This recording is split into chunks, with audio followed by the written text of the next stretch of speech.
Hey guys, it's Oli from Rad Season. I'm stoked to be joined today by legendary freeride mountain biker Darren Berrecloth. Uh, Thanks for joining us, man. Whereabouts are you at the moment, dude?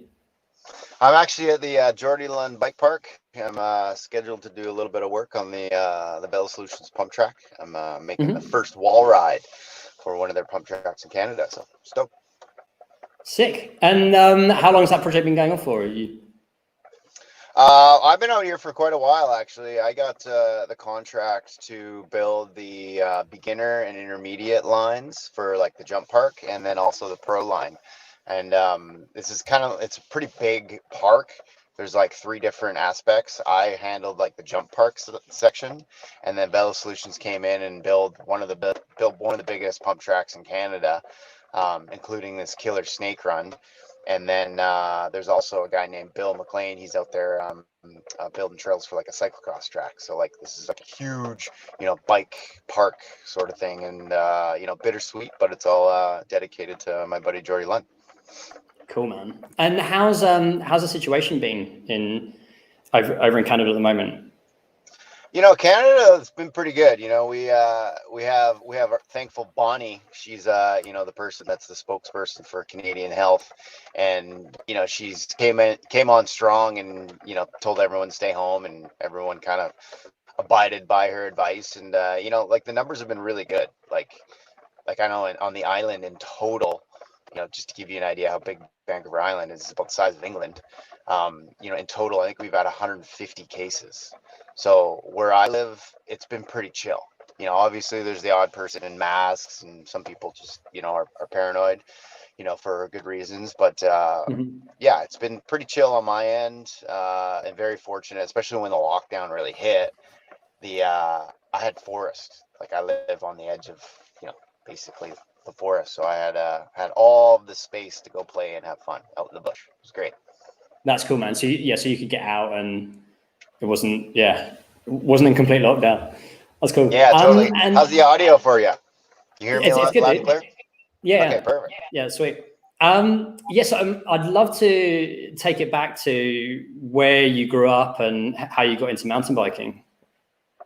Yeah, for sure. It's a bit of a long story, but here, let's see if I can not ramble on too long. So as a kid, I was always, just like every kid, into riding bikes, and trying to find a dirt pile at the end of the street, and that little dirt pile led to a curb, and jumping off that curb led to a bigger curb, a little bigger jump, and then started actually building proper jumps and getting into BMX racing and mountain bike racing. And when I was really young, I did a little bit of dirt biking, but then my family couldn't afford that, so I kind of got steered towards the pedal bike side of things. And the BMX track was really where I built a lot of my skills.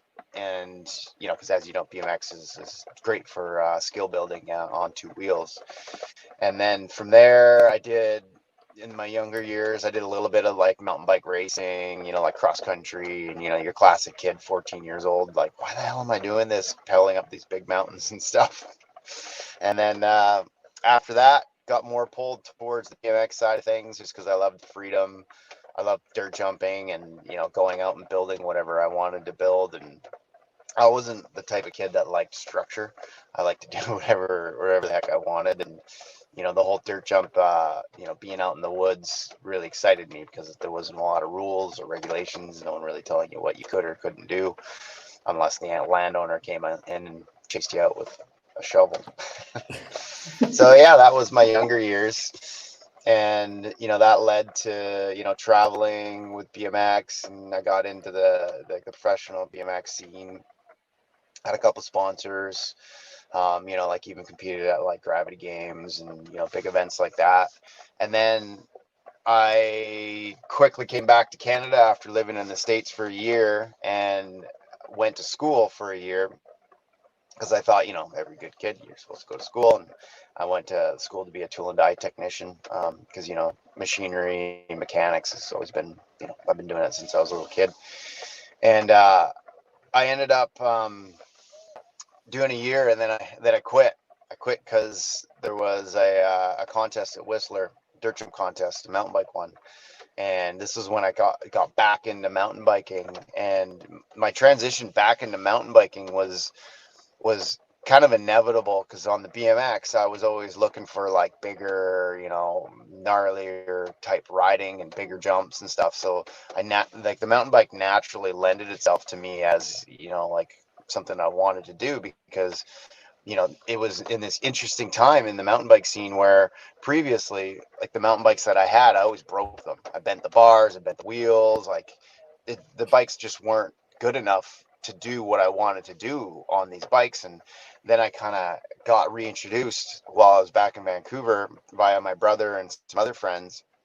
And it was just like, holy cow, these bikes are actually sick now, and then my light bulb went off, like, hey, like, I could do all these things that I've been doing on my BMX, but do it way bigger in the mountains. And it was just like an epiphany went off, and that's just basically where I headed in terms of my career riding and motivation is, because I wanted to be in the mountains. I wanted to be in the hills, building sweet, big shit everywhere, and just wanted to send it. So that was where the mountain bike really keep going. Yeah, were you in your teens then? Like when was that? When was like the transition? I was like 20. Okay. I was out of high school. I went back. I lived in Seattle for a year. Competing BMX around nationally, and then went back to Vancouver and went to school. And that's when I fell in love with mountain biking all over again. So it was pretty cool. Sick. And then Rampage, I mean, I guess with that starting out was it 2001, when they had the first year? The first year was 2001, and that was the year that, Wade Simmons won it. And I remember talking to him afterwards, because, I just started to get back into the mountain bike scene in Vancouver, and Wade was, lived in Vancouver as well. And so I'd just been kind of getting to know some of these guys. And I remember him saying, it's like, yeah, dude, I went down there and I won, man. It was sick. I was just like, dude, that, like, I saw, pictures, and this was like, internet wasn't as big now, and social media wasn't there. So like, it wasn't like something happened and you get a text notification and you're like, oh, here's, look at what just happened. That didn't exist. It was like, 2 weeks later, and I start to see a couple pictures here and there, and I was like, holy cow, that looks insane. Like, that's the shit I want to do. And then fast forward a year later, I'd been filming with Bjorn Inga and Crank for Crank 5, and I ended up getting a spot at the Rampage. I ended up showing up thinking that my one sponsor got me in, but in the end, I didn't have a spot, and then I had to have a buddy pulled out of the event just because he bunked a knee, and he's like, Darren takes my spot. And then a couple other buddies vouched for me. And Todd Barber, the organizer, is like, okay, I'll give you a shot and see what you got, sort of thing. And I ended up getting third. And I'll never forget rolling up to that venue like the first time, and just how big and like massive it is. And you definitely get your heart comes up in your throat, because you're like, whoa, we're riding down this. And for me, once I got used to the dirt and just got my feet wet a bit, like I was really comfortable in that type of riding, like right from the very beginning. And, after that event, seeing how rad everyone was in the mountain bike industry, like it was really warming to come from a very cold, segregated scene in the BMX scene to like mountain biking, where everyone was friends. Everyone was like, yo, let's go shred bikes and let's go crush beers after, and it was just, and everyone kind of welcomed me with open arms, and it was just a really fun, friendly scene to be in. And I was just like, wow, like this is where I belong. And like, because my heart was already there, and I already knew that this is what I wanted to do. And that first event, Rampage, that just solidified everything for me. And from there, the rest is history. Awesome. And going on from there, I mean, was that then, like, were there other sort of major events that you were focused on, or were you just thinking, okay, like, Rampage is kind of what you're going to try and dedicate yourself to? Well, it was a pretty interesting time in the scene then, because, like dirt jumping events were just starting to happen.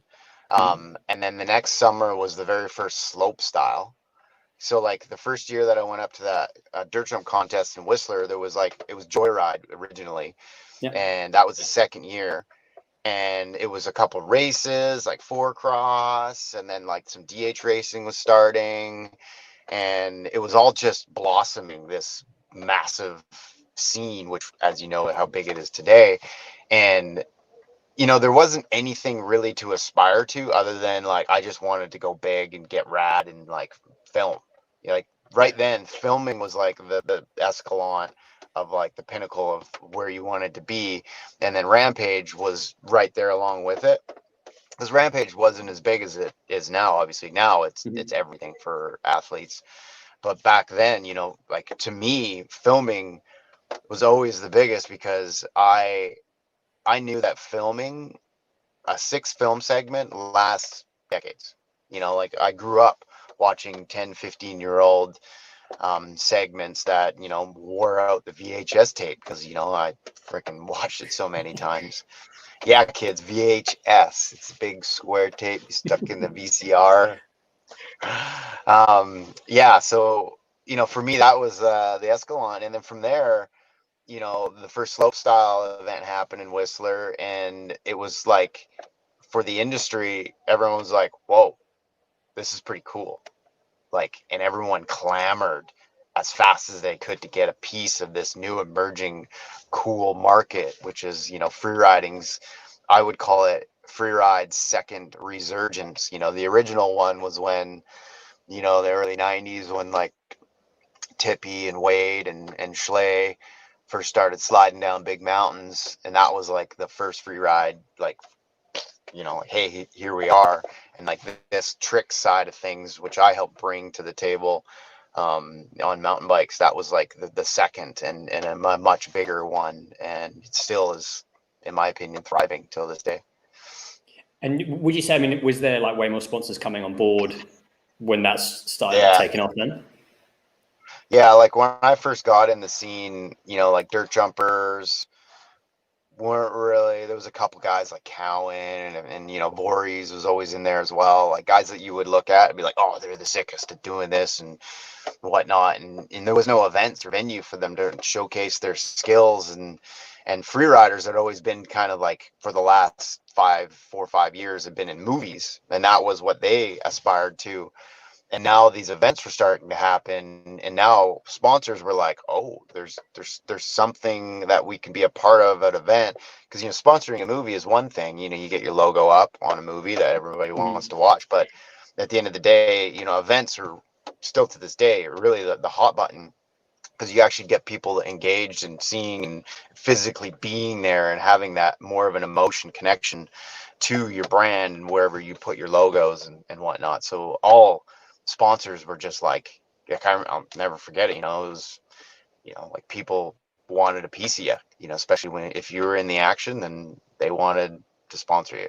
Yeah. And would you say, I mean, like now looking back on it, was it like, okay, like I want to do well in events, but I also want to have some pretty decent footage out there, and, you know, travel and kind of get these video parts? Would you say it was a combination, or were you sort of like swayed to one or the other, do you reckon? For me, it was a combination because, you know, in the beginning it was primarily video because there wasn't events. You know, like Rampage was like the one big event there. And then over 2 or 3 years, it switched to events because Crankworx started to really emerge as this big monster. And other events started to follow suit, and everyone wanted a piece of that, you know. And then Europe started having some events and started traveling with that. So it really switched for me. And it was a really big grind because I, like, some years I would put out 2 full segments and then I remember one year I did like 30 events, and trying to mitigate injuries all in between.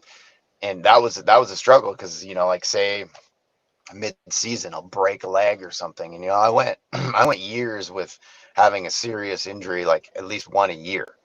And I still managed to pull off full segments and bunch of contests, all in a year.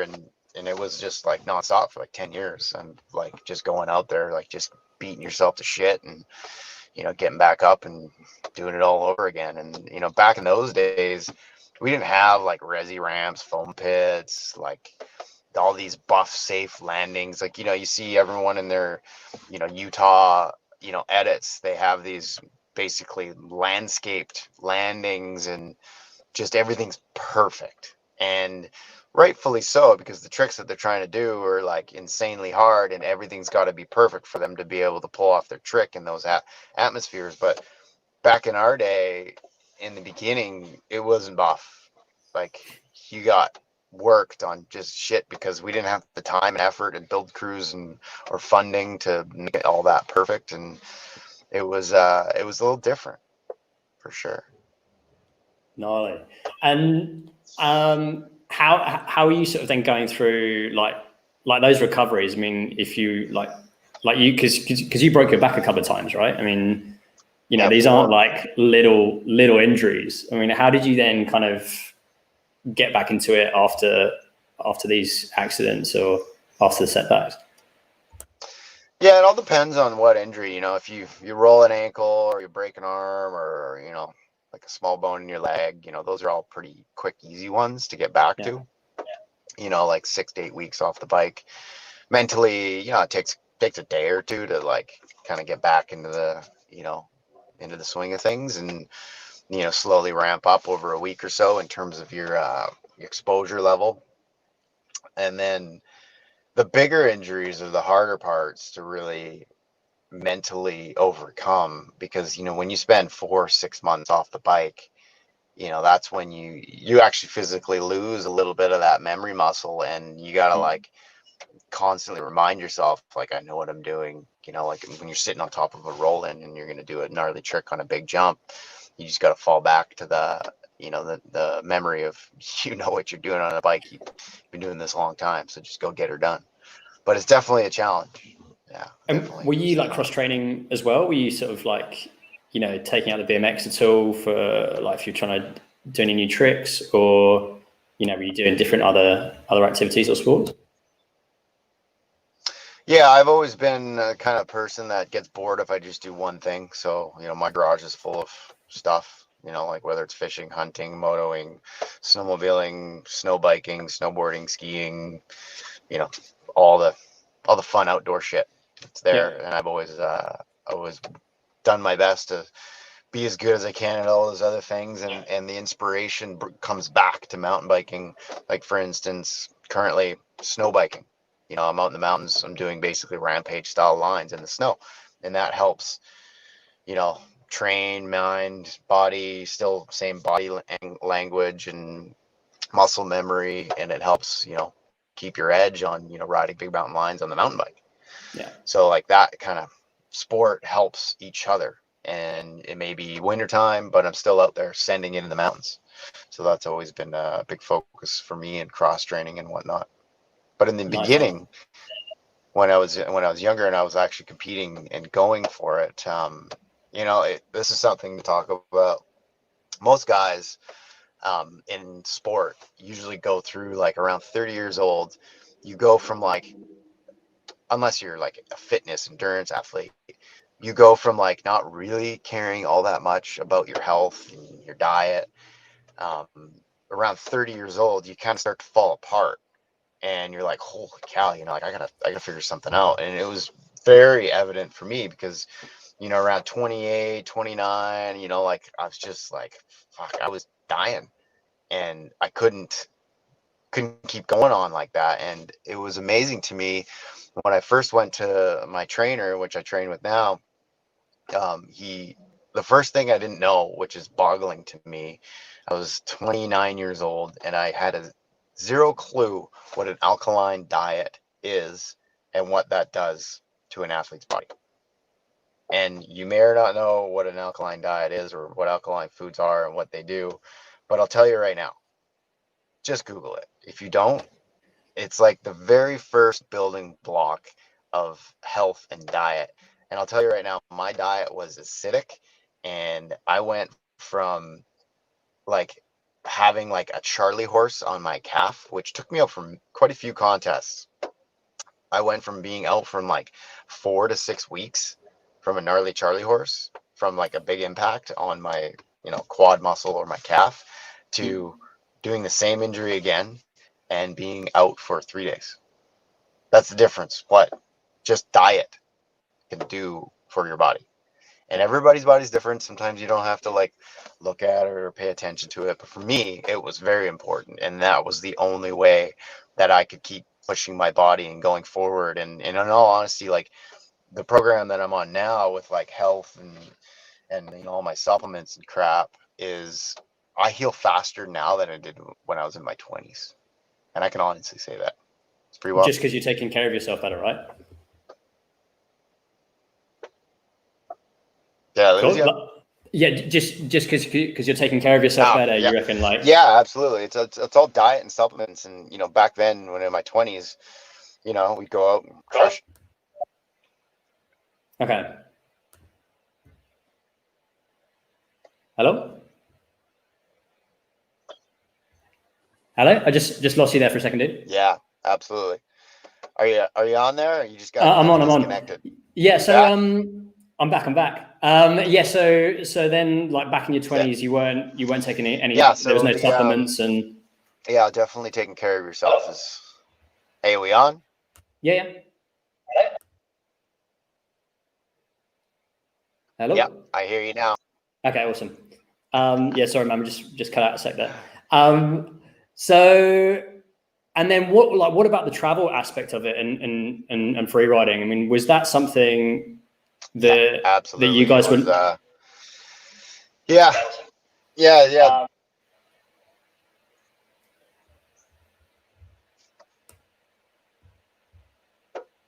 Yeah, the travel aspect. So for me, the travel aspect, it's hard to think of now since it's been a while since I've been in a plane. But yeah, it's pretty wild back then. Like I did 30 some odd contests one year. I was in Europe for probably 3-4 months of the year, traveling constantly, doing these big desert trips, spending a ton of time out in the middle of nowhere in the wilderness.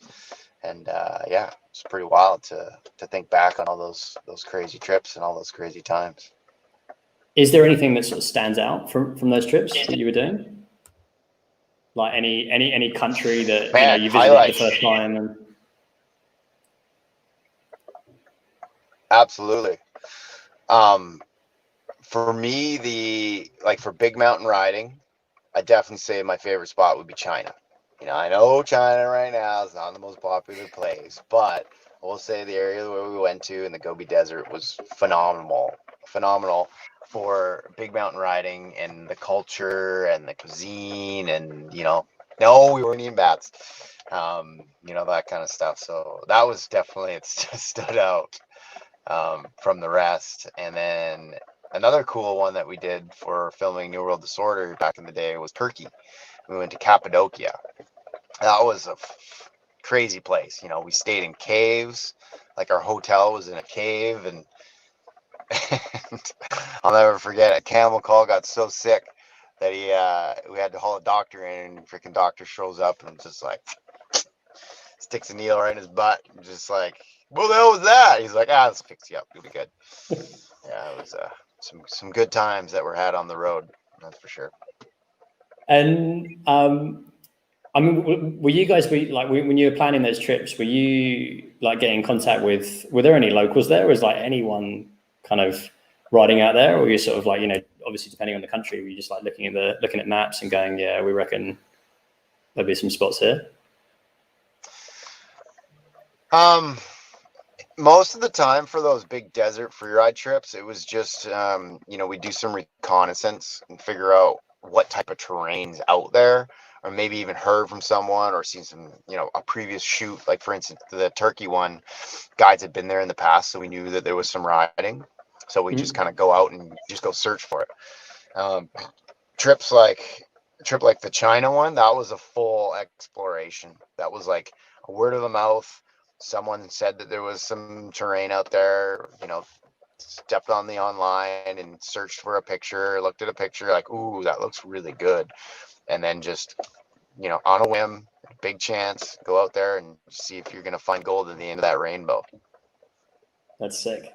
And like now, I mean, obviously we're traveling, not being part of it. What have you been working on currently? So you've been doing some building, is that right? Currently, it's just yeah. I did about 7 weeks of this park. That was pretty rad. It was a big job for sure, and well, a bit of backstory there. So like, unfortunately, Jordy passed last year, and previously, me and Jordy started a bike park building company because we always knew that later on in our future, building bike parks is going to be, there for us when we needed it. And then this community, which was nearby where he was living, was going to do a park. So I kind of obviously got the contract to do it in, the parks in Jordy's name. And I'm still going through with keeping our business name, which is JD Parks. So the park was built by JD Parks. So it's kind of obviously a bittersweet thing. So I did 7 weeks of this, and then just keeping on my social media stuff.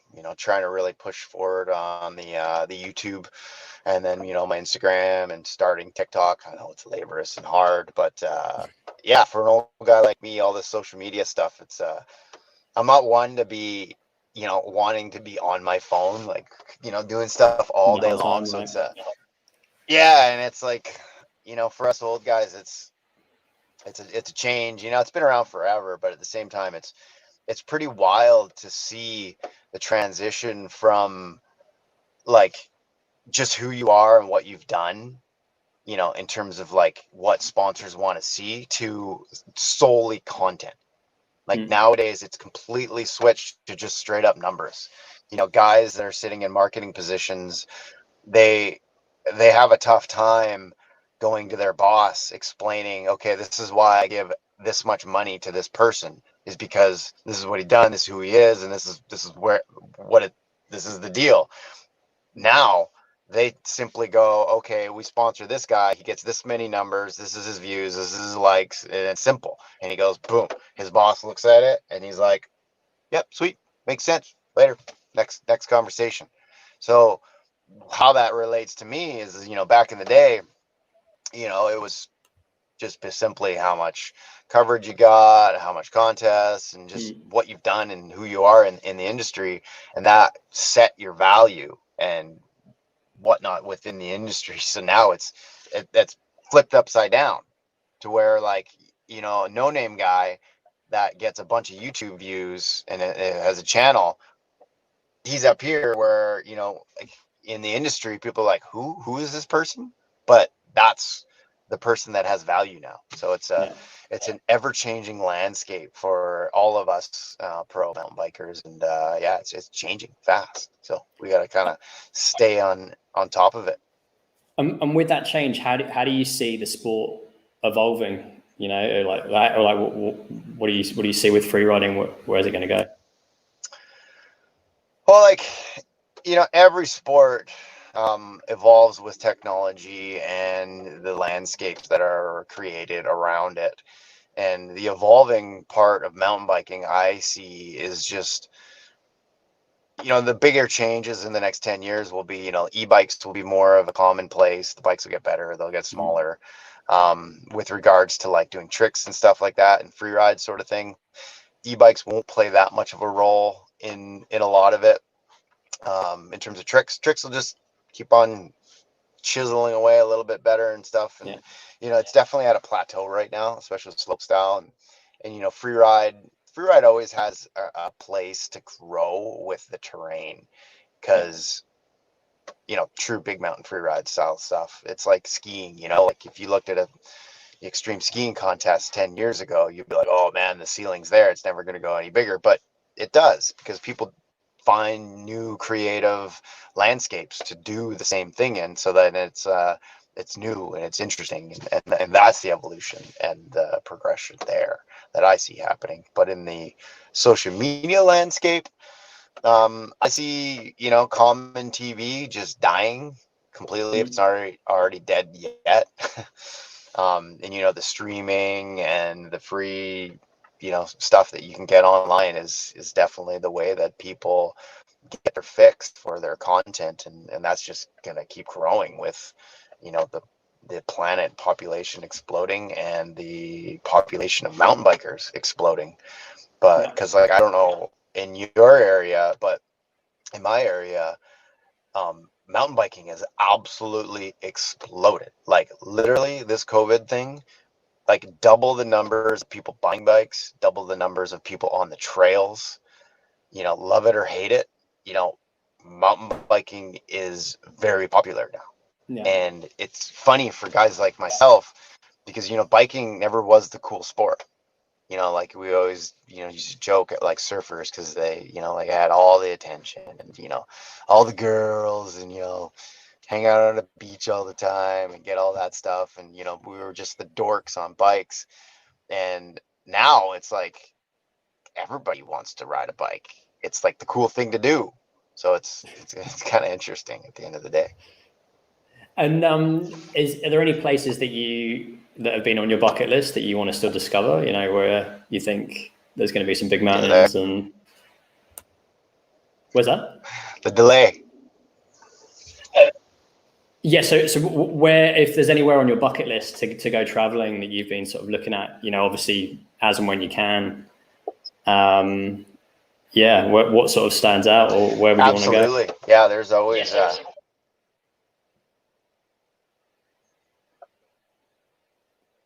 Hello? Yeah, so any kind of like travel locations? I still got a big bucket list. Okay. Yeah, I got a big bucket list still. So the one spot that I have on my bucket list is still northern China. I got a couple zones that I've been wanting to go check out for a long time because China is a huge country. And also the Tibetan Plateau. That's always been a really big spot on my hit list.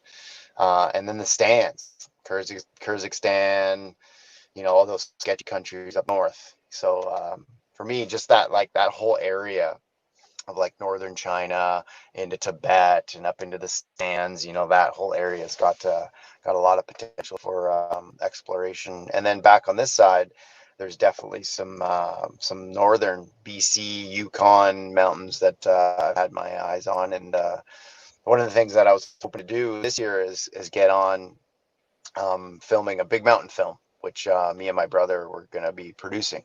But obviously with COVID and lack of travel, we're not able to, A, get the budgets, and B, travel. So everything's kind of on hold and just holding down the fort here at home. Cool, man. And what's the best way if people want to follow what you're up to? Well, obviously my YouTube channel, and my Instagram, Facebook is okay. TikTok, I don't do that much of because I'm not that good at it yet. But just all my social media platforms, just punch in my name and search me on those platforms. Awesome. Thanks, Claude. It's been good talking to you, man. And yeah, we'll be following what you're up to, and yeah, hopefully we'll travel again soon. Sounds good, bud. Thanks for your time, and sorry about that poor connection. No worries, dude. Thanks for joining, folks.